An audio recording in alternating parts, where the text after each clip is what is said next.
wonderful to see so many familiar faces in one room. Dear clients, partners, colleagues, and regulators, this type of forum was bound to be formed. Welcome all to the inaugural Digital Asset Compliance and Market Integrity Summit for 2019. The goal of this forum was to put the right people in the right place in order to have the conversations that can help all of us move the industry forward. I'd like to thank Commissioner Peirce for coming here for DACOM. Thank you. The dynamism in this country is in large part because we've had very well-functioning capital markets that enable money to flow to people who have good ideas and put those good ideas to work.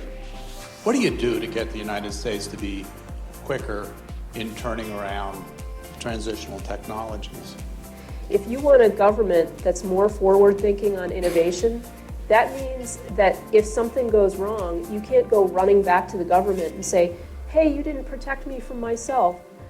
Is there a level playing field that everybody needs to know that they have a KYC obligation? I think the fifth money laundering directive in the EU will level that playing field, at least for the EU.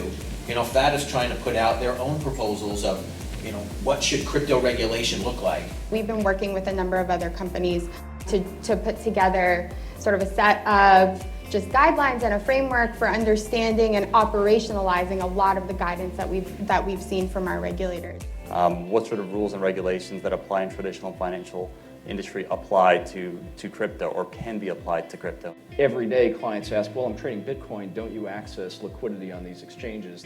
And it's a tricky balance. If we want crypto to be a legitimate part of the financial markets, then we have to consider the repercussions, not only to the individual, but to the financial markets. We need the trust of customers, right? Because ultimately, if digital assets are going to be a success, it's because customers want to use them. I think from our standpoint, our hope is that this type of work will help to build trust and transparency within the industry. It's something that we continue to track on a regular basis and publish reports about. I've had a conversation very recently around custody. What level of control a particular type of custodian may or may not have. Building compliance early into any kind of a fintech type company or project ultimately becomes a competitive advantage. Thank you everyone for coming, and we look forward to continuing the conversation.